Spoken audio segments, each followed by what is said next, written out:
welcome to Cleansing Limpia. My name is Christine Stoddard, and I am very happy to welcome you here to the Kraine Theater. Please turn off your cell phones. All the chit-chat needs to end now. And make sure you are aware of the exits. We have one behind you and one over here. So pretty straightforward. Just past the curtain and behind you. All right. So this is a one-woman show that I developed at Irondale Center with a group of about a dozen women originally, and it's just morphed. There are different versions of it. I wanted to try out something a little different for this one, just working on kind of an inner monologue. But before that, I have two wonderful openers. First up is comedian Kat Montesi. Give it up for Kat.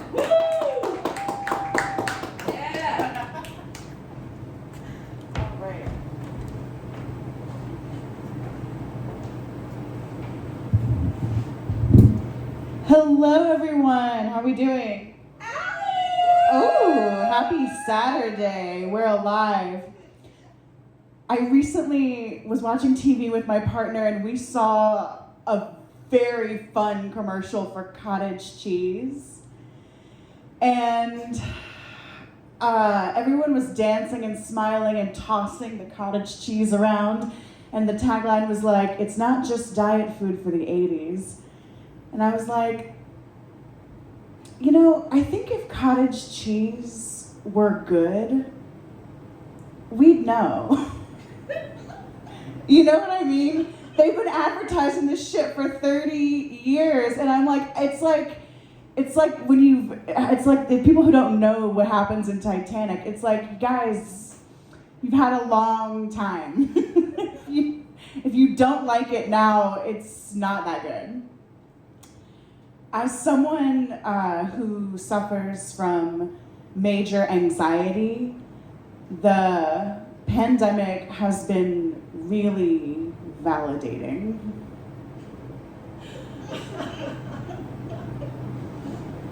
For months, I've been going to therapy and telling my therapist, like, I just have this feeling that something bad is always just about to happen. And she's been telling me that it is all in my head. And then the world shuts down and I log on to Zoom smug as a pig in shit. And I was like, well, Tiffany, should we work on our breathing today?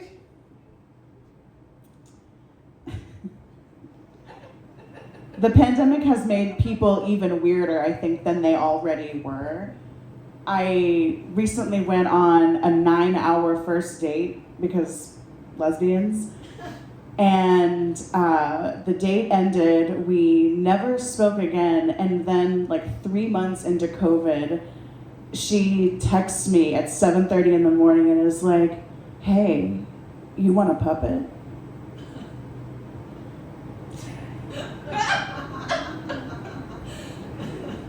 And I'm in my 30s, and so I just like assumed it was a sex term that I was not familiar with.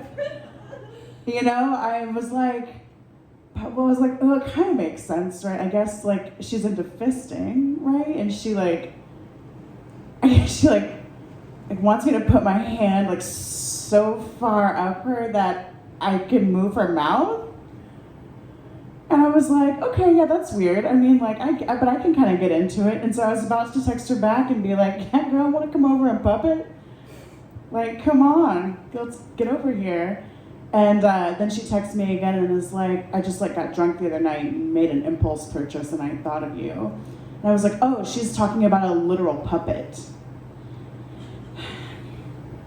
And it was just a strange text to receive. And so, of course, I text back and I'm like, yeah, get that puppet over here. I was like, I mean, right, like I'm a performer for children's theater. Like sex is free, but puppets are very expensive. I was like, yeah, I'm not an idiot. Like, free puppet? Like, yeah, drop it off.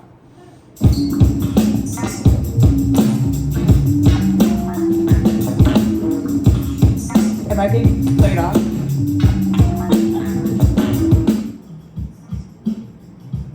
kind of like that. It's like 90s walk-on music. Hello? I thought I was doing okay. You're doing great. Listen, there are less passive-aggressive ways to tell me that it's not going well, okay? Taking a shepherd's hook. Like in the old days. When the theater had class. When there was dignity.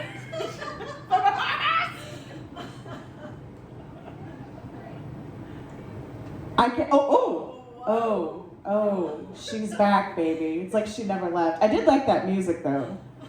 In the future, I would like to walk out like in a 90s like stand-up special. Like I think that's what I would walk out to, like in this look, you know? So I do kind of like it.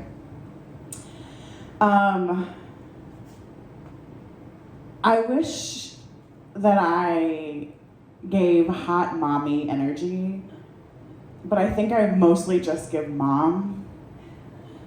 You know, like, and I feel so bad for my girlfriend, like, you know, of course, because like she's into that, right? Like she's younger than I am. She wants like a hot mommy, and I feel like I'm a woman who just is like backing her van out of the driveway and is like, fuck, is today picture day? Fuck, okay, everybody, everyone swap shirts. We're gonna be late. She like gave me a beautiful purse, and literally I had the thought, like, you could turn this over and Cheetos would fall out. And the gag is I do not have children. I just looked like I have possibly given birth.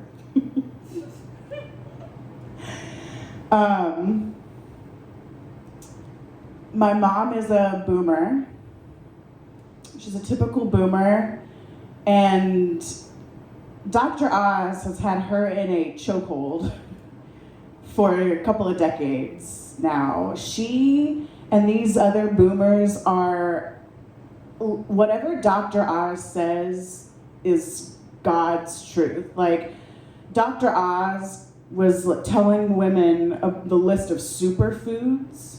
I don't know what that means. I was like, and my mom had a list of the 7 superfoods. It was like almonds, blueberries, avocado, like shit like that. She had the list on our refrigerator, and she started like incorporating superfoods into our everyday diets. And I was like, I don't think that you think that superfoods means the same thing that Dr. Oz thinks. I think that he means that like you'll have more vitamins, and I think you mean to think that if we eat more blueberries, we're gonna like see through walls.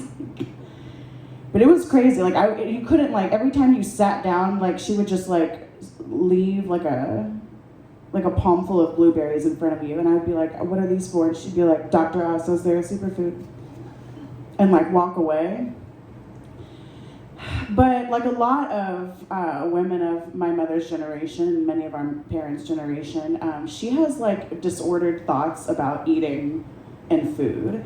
And that is something that I do hope, and like when I think about healing and cleansing as I move forward in life, I want to like leave these weird ideas about food behind and like not take on other people's weird ideas about food. Like Dr. Oz mentioned that avocados have a lot of fat, and so nobody was allowed to eat avocados in our family because they were fattening. And I was like, Mom, I want you to point me to the person who is obese from avocado consumption. I was like, imagine it, right? Like I think of like, was it like Veruca Salt from Willy Wonka when she like turns into a blueberry? I imagine someone who was like an avocado, like if you cut them in half, there'd be like a pit inside. And I was like, I feel like if somebody is like morbidly obese because they're crushing avocados, the problem isn't the avocados. There's another problem at play. But it's interesting, like, right? Because she, I think, is scared to be fat. And I think a lot of people are scared to be fat. I've been working in restaurants for like at least 15 years. And I've been taking people's food orders for at least 15 years. And when people order, they order in a way that like they pre-apologize for what they're about to eat. Like at the restaurant I worked at, often a choice with food was like, do you want fries or a salad? And I fucking hated asking people whether they wanted fries or a salad because they treated it not like an option, but like a moral test. And they would like perform very dramatically. They would be like, ah.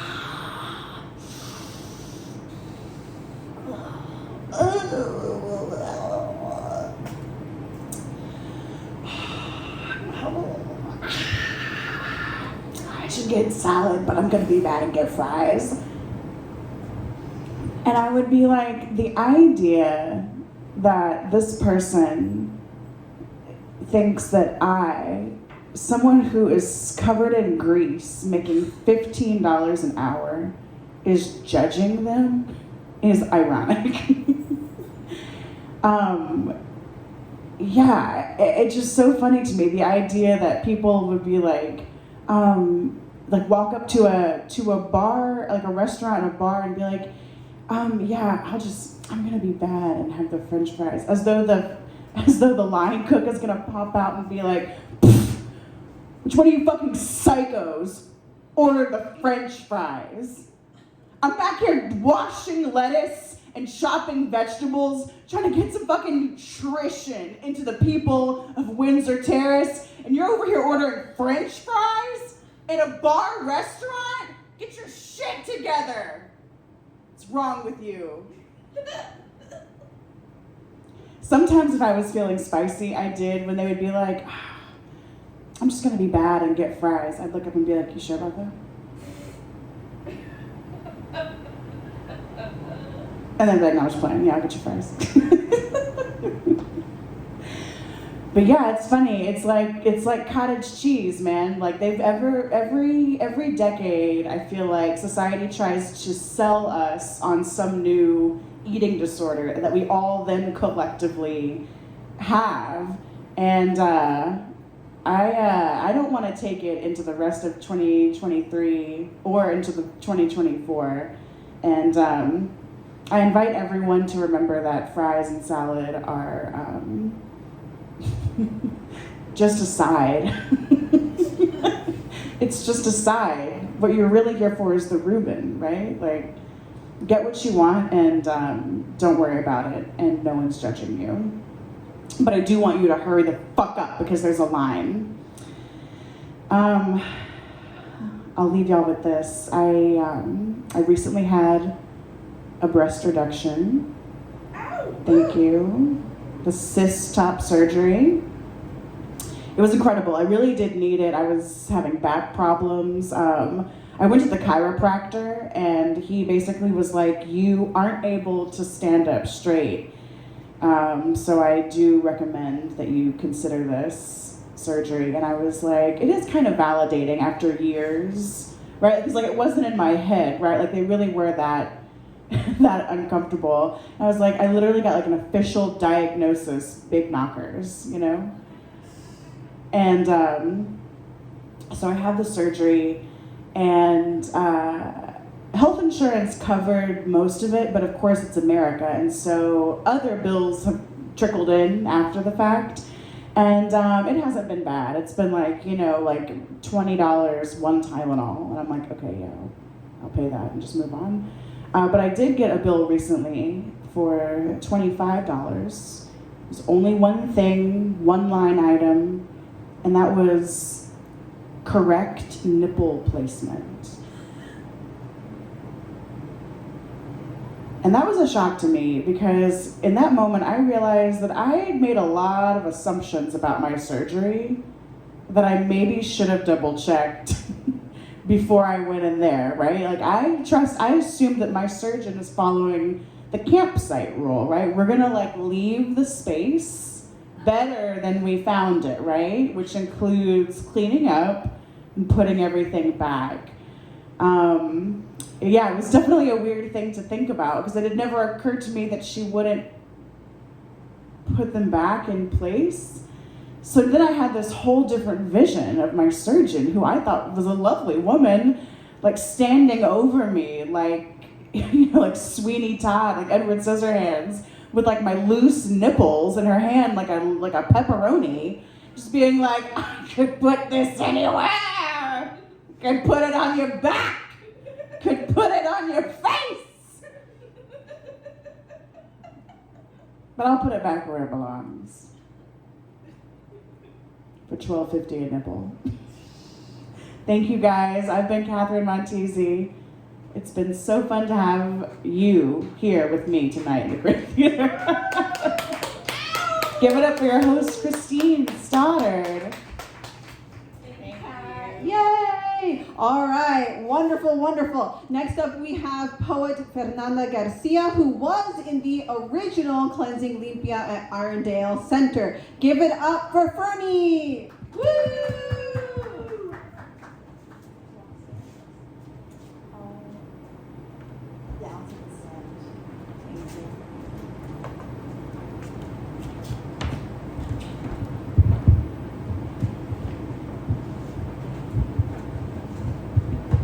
We're gonna get a little bit more emotional. I have a Mother's Day letter, and I want to read this for her Mother's Day, and then I'll go into my nitty-gritty poem.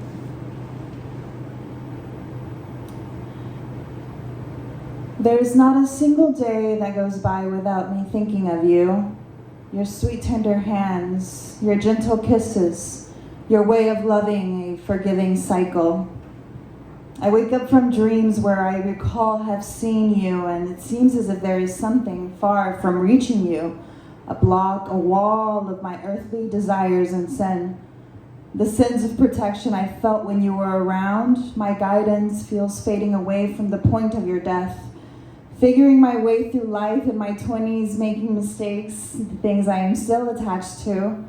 My flaws give me away in those dreams where I see you looking at me and you're a little upset. All those things have made me the human I am today, and I don't know how good or bad of a person I am, but I do know that I mostly go by what I feel. You always told me I was capable of anything, and reminded me not too long before you left to follow my dreams, to never give up on the things that bring me joy, and to leave the toxic relationships behind. I've had my share of mistakes and achievements, but nothing that matters if at the end you don't know your own peace. And when your time came, I was so afraid of encountering alone the other person that raised us to your side, my father, that to this day I don't know, and that brought many challenges, toxic relationships, and suffering. Coping with sex, alcohol, and fake friends. Today I work and live in New York City. I have some auditions every week and now some gigs, as you can see. I wait tables and talk to people about their day. Sometimes I get tired, but you still give me that strength. I run on the Empire State Trail next to the Hudson River, where you can see the Washington Bridge in New Jersey State. I feel you closer above my head, pulling me higher every time I feel like giving up, as if it was you who brought me here, nudging me, and I am still listening, Mom. I'm listening. All right. Thank you.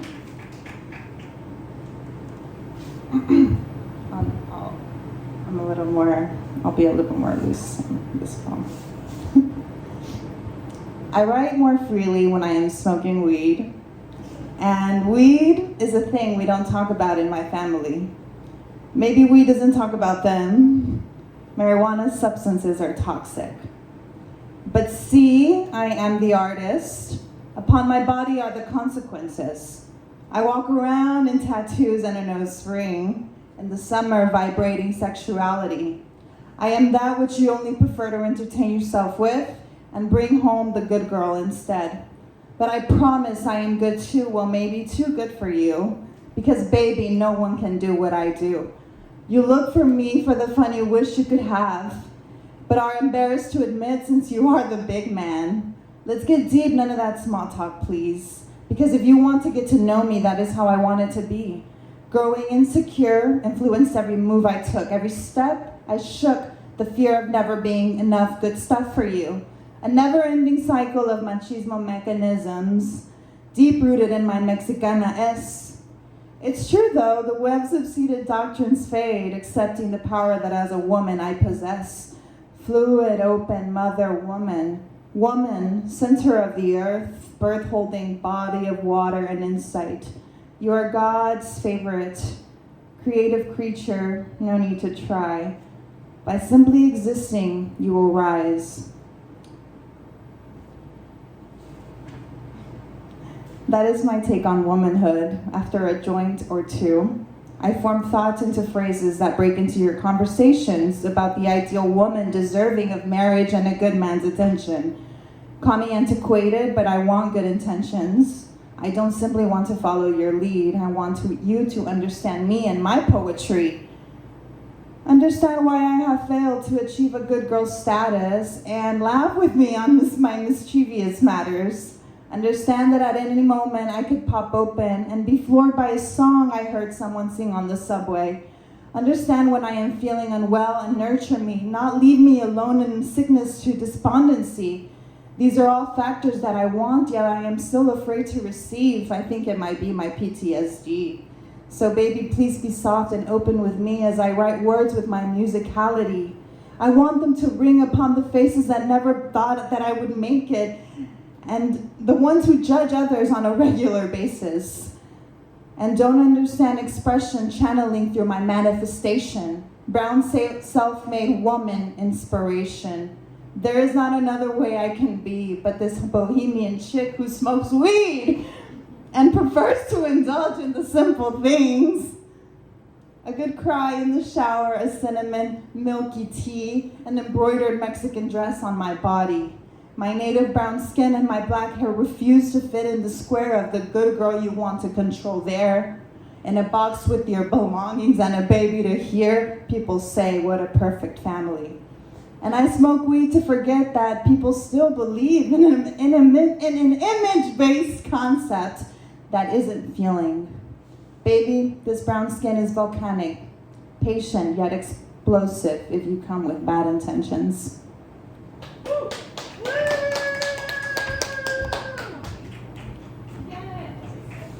Thanks, Fernanda. Great. All right, and now for the main event.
Oh, excuse me.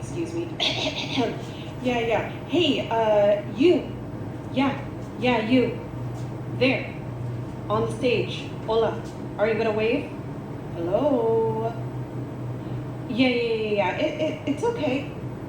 You can wave. I'm not gonna hurt you. You've dealt with enough of that already, huh? Good. Thank you. Are you gonna ask who I am? Yeah, who are you? Yeah. Go ahead. Ask. Who are you? Why, I thought you'd never ask. I'm you. Me? That What? voice inside your head. Oh. The inner monologue. Oh, yeah. It is I. Soy yo.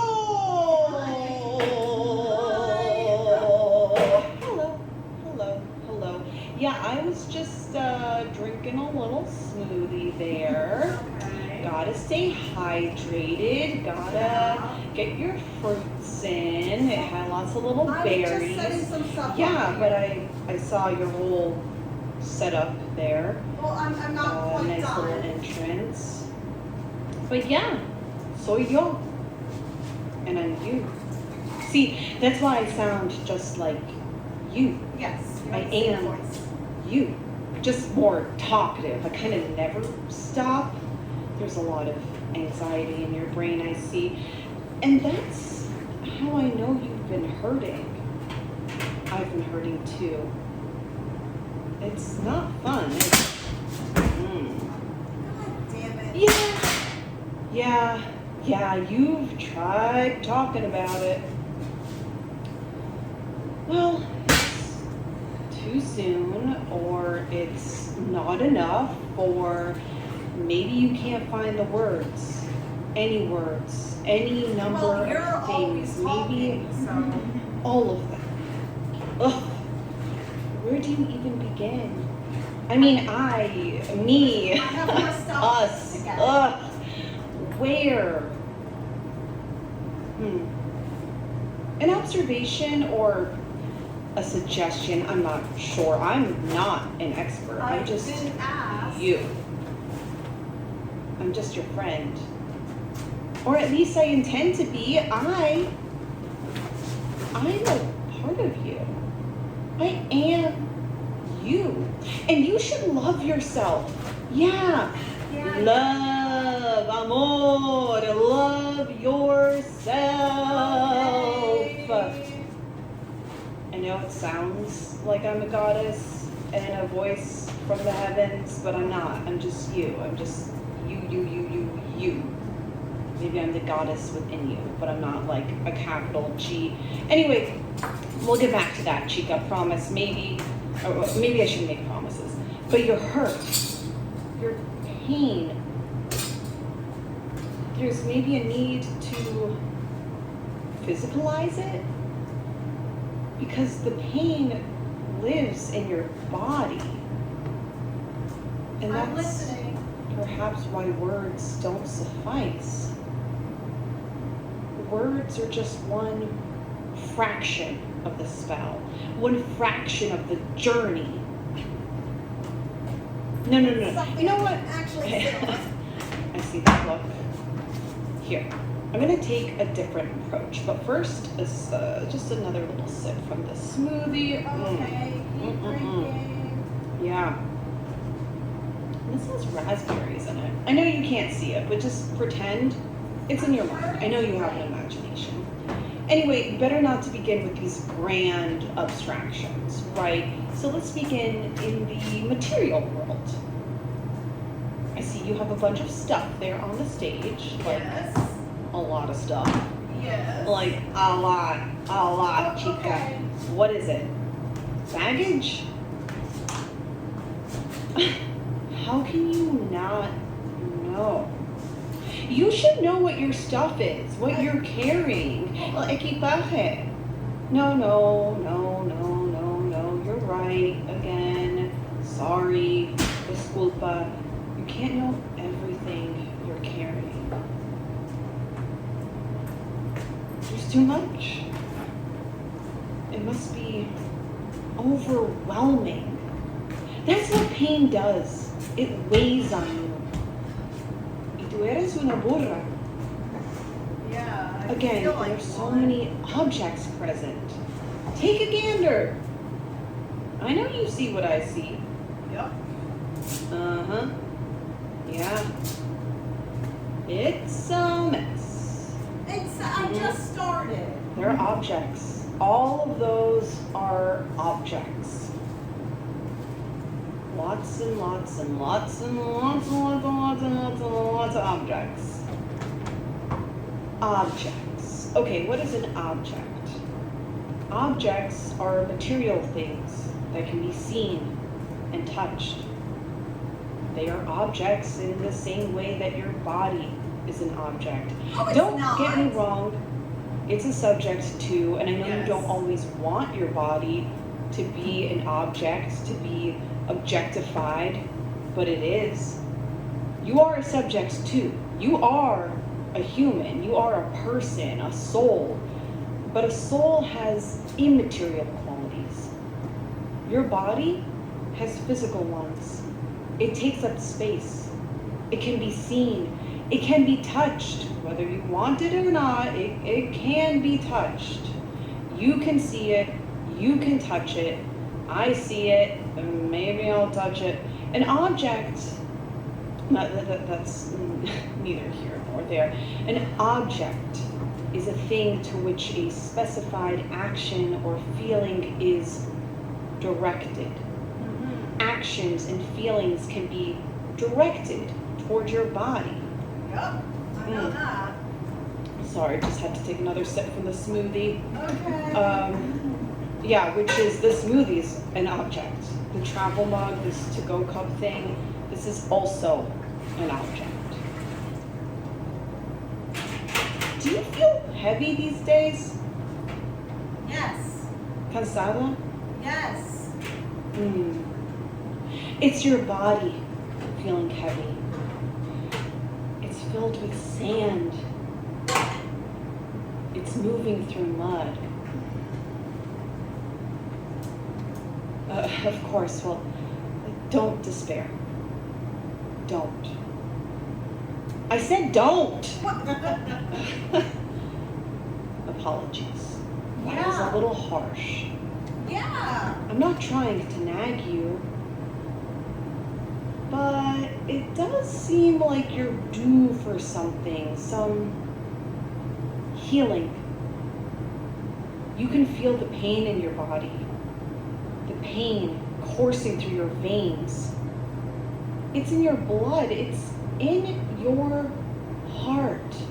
Okay. Okay. Maybe that is a tad melodramatic, over the top, drama queen kind of stuff. Yes. I get it. Regroup. Back on track. Positivity. That is the aim. Positivity. Well, not the toxic kind. No. Please. Gross. Ugh. Gag. I mean, a healthy dose. We're gonna need a deep dive first. That journey I mentioned earlier. Here's another question. Do you have any rituals? Oh, what's a ritual? It can be a lot of things. I won't read the dictionary definition because you please can don't. Google it yourself. I No. mean, you have a phone, you get it. Instead, I'll share a quote from the book Rituals in Psychotherapy, Transition and Continuity. I like this quote, that's why I'm sharing it. It's by Mickey van der Hart, and here goes. Rituals are prescribed symbolic acts that must be performed in a certain way and in a certain order, and may or may not be performed with verbal formulas. They involve preparation and meaning. Okay, not bad. Hold on, smoothie break.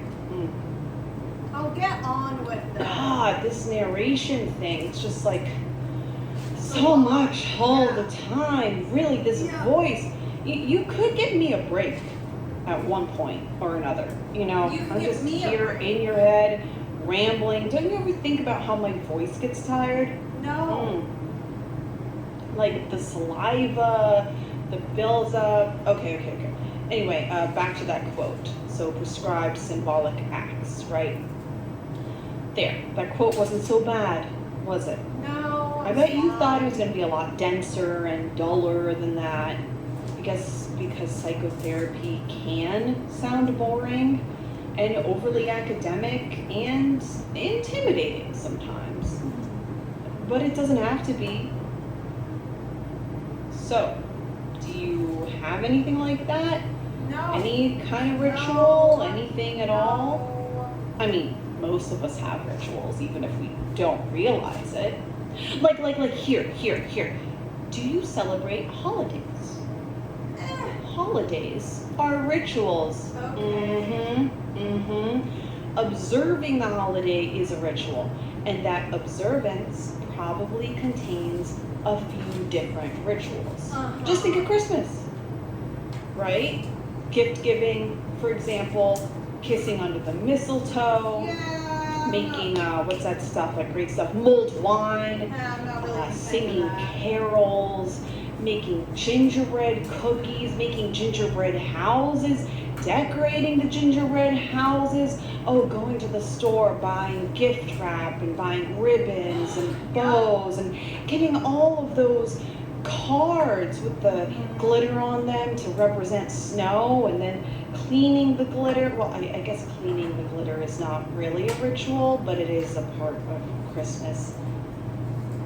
Anyway, yeah, so holidays are rituals, and all the stuff you do in a holiday is ritualistic as well. Got right? it. Yep, I got it. Right. But you seem kind of wishy-washy on holidays. Yeah. Not much of a joiner, huh? Little No. stinker. Cosa. There's always some pushback from you. Now the eye roll. Got it. Look, different rituals serve different functions though. We have rituals for all kinds of reasons. Membership to a group, identity definition, belief expression, celebration, and of course, healing. Oh, now you want to know what those things mean, huh? Scratching your head? You're gonna Okay, tell well me again, I'm doing a lot of anyway. talking here, so I'm gonna take another smoothie break. There's almond milk in this one. Yeah. Okay, well. And might I say, no added sugar. Yeah, I'm good. I'm a very healthy inner monologue. Yeah, okay, so membership to a group. What does that mean? So, let's say you go to a certain high school or college and you have different rituals that you do before sports games or at graduation or at homecoming or at spring break. Like there's just different things that you do to show that you are a member of this student body. You're a student who goes to this school. You belong to this school. What about identity definition? Okay, let's say you're gay. If you're gay, there's the ritual of coming out. And this is something that varies in different cultures and also to different individuals, which is something else I want to get to. These rituals don't have to be the same for everybody. Well, that's good. Belief expression. So that is probably the one most people think of when they think of rituals. Usually belief expression is tied to religion, right? You have rituals that show you believe in these certain religious ideas. So if you are Jewish or you are Hindu or Buddhist or like any number of different religions, you have these different rituals tied to these religions. Yeah? Like you get it. Okay. Another ritual, another reason for rituals, excuse me. Again, a lot of talking here, doing this whole inner monologue stuff. So another reason for rituals is celebration, right? So July 4th, perfect example. So we are celebrating the US Independence Day, right? So the day the United States separated from Britain, and I know that's not totally accurate, but I'm not here for a history lesson. This is about feelings. This is about healing. Speaking of which, the last reason, or the last big reason, not the last, but not like last in order of importance, which is last that I'm mentioning, is healing. And healing is a really important reason to have rituals. You're suffering, and you need to let some of that out. You need to let it just drip and goop and... Okay, that sounds so disgusting. That sounds... Ugh. But that, look, I'm not trying to make you vomit here. I don't want vomiting to be part of your ritual. But healing seems to be what you need these days. So you need a healing ritual. Then maybe we can start with a cleansing, a Limpia. We're finally getting to the crux of all of this. The reason we're gathered here today on this stage. But I get it. You're a rebel.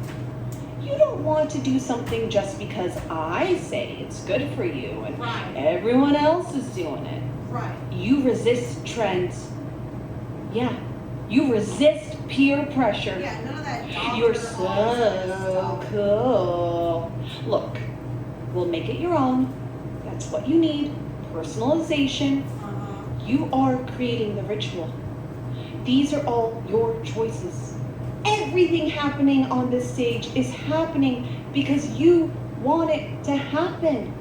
Nothing is happening to you. It's happening because of you. It's happening for you. Your journey, your healing. Are you ready? Yes. Are you ready to make some choices? Yes. Are you ready to play? Yes. Are you ready to change? Yes.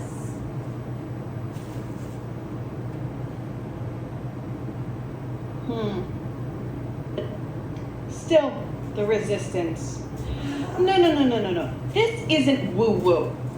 Okay, maybe it is a little. This whole just for you ritual thing. Yes. But what's the matter with What are woo-woo, you huh? happy about? What's actually the matter with it? Oh, woo-woo? I'll pull up the dictionary definition for you. It's probably better you don't have your phone out right now. Woo-woo. A person readily accepting supernatural, paranormal, occult, or pseudoscientific phenomena, or emotion-based beliefs and explanations. I'm going to go with the latter part of that, the emotion-based beliefs and explanations. But there's also this Merriam-Webster definition. Dubiously or outlandishly mystical, supernatural, or unscientific. Got it? Woo-woo's bullshit.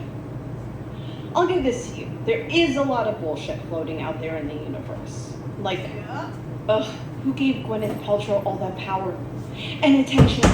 Why? Just because she's some rich, white, blonde lady we've seen in movies? Sure, that's a thing. She got to name a company Goop and get even richer off of it because of shit like vagina crystals. Or another woo-woo thing that I can't stand, the whole yoga industry. Not yoga itself. Yoga itself, thumbs up. But yoga as an industry, specifically in the United States. There's this Western misconception that namaste means the divine light in me bows to the divine light within you. Yeah, It actually just means hello in Hindi. But it sounds cool and exotic to a certain kind of white person, and that's appealing. You know, to the woo-woo kind of white person. The kind that would buy a mug that says, "Rollin' with my homies," or "The only thing getting lit tonight is my Palo Santo." I can keep going with the mottos, directives, and puns. Namaskar, the crazy in me honors, sees, and loves the crazy in you. Or drop and give me zen. Or stressed, blessed, and yoga obsessed. Or namaste all damn day. US companies have gotten rich off of these things. You've seen the t-shirts. Woo-woo. Woo-woo. Can be annoying, but profitable. I didn't say the world was fair, but I am saying that the industry that capitalizes on woo-woo things shouldn't deter you from leaning into your emotions and surrendering to some level of faith. You can be skeptical. Hell, you can be cynical about capitalism. Please do be. And specifically woo-woo industry stuff. But that doesn't mean you should abandon your emotions and abandon the concept of faith. I think I need another smoothie sip.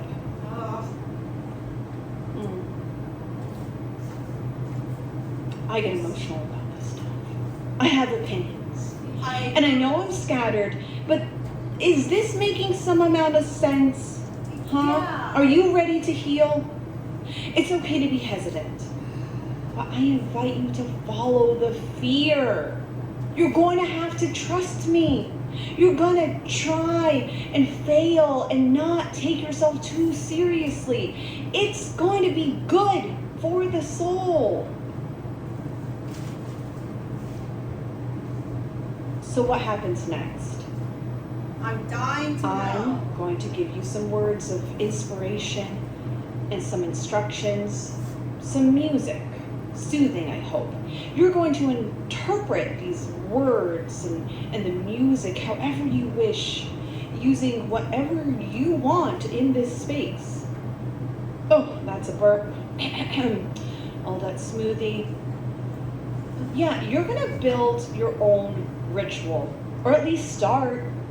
This is just the beginning. It doesn't have to be the end. It shouldn't be. This ritual should change. It will change over time. It's whatever you choose it to be. You're creating it. Ain't that grand? Well, the car outside, that's not grand, but this is New York City. I didn't hear it. All I'm asking is that you try. Wait, hold on, another thing. Here's something I want you to realize, if you haven't already. I feel like you know it intellectually, but you don't know it emotionally. You don't have to be good at something, at least not in a traditional, rewarded by capitalism sense, in order for it to be good for you. So now, I want you to leave the stage. When you come back, free yourself. Have fun. Let go. Play. You may leave now. Thank Crowbar you. presents Bye. Your Garden, an audiobook written by Megan Jamie Han, directed and narrated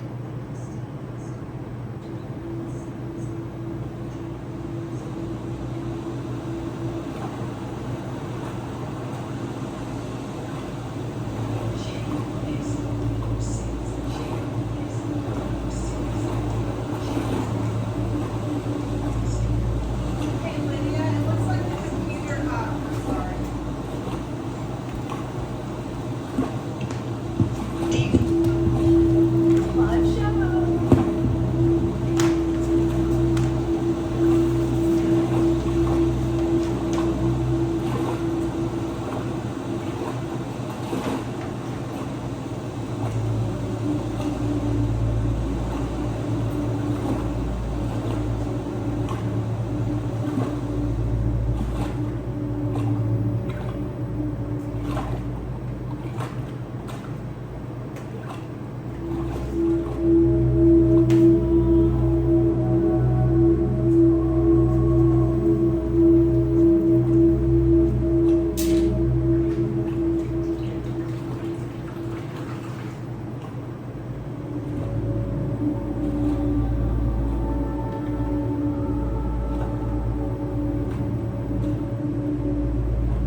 so much for joining us here for Cleansing Limpia, and with my wonderful, beautiful, adorable, fantastic openers, Kat Montesi and Fernanda García. And thank you to our in-house staff here at the Kraine Theater. Good night.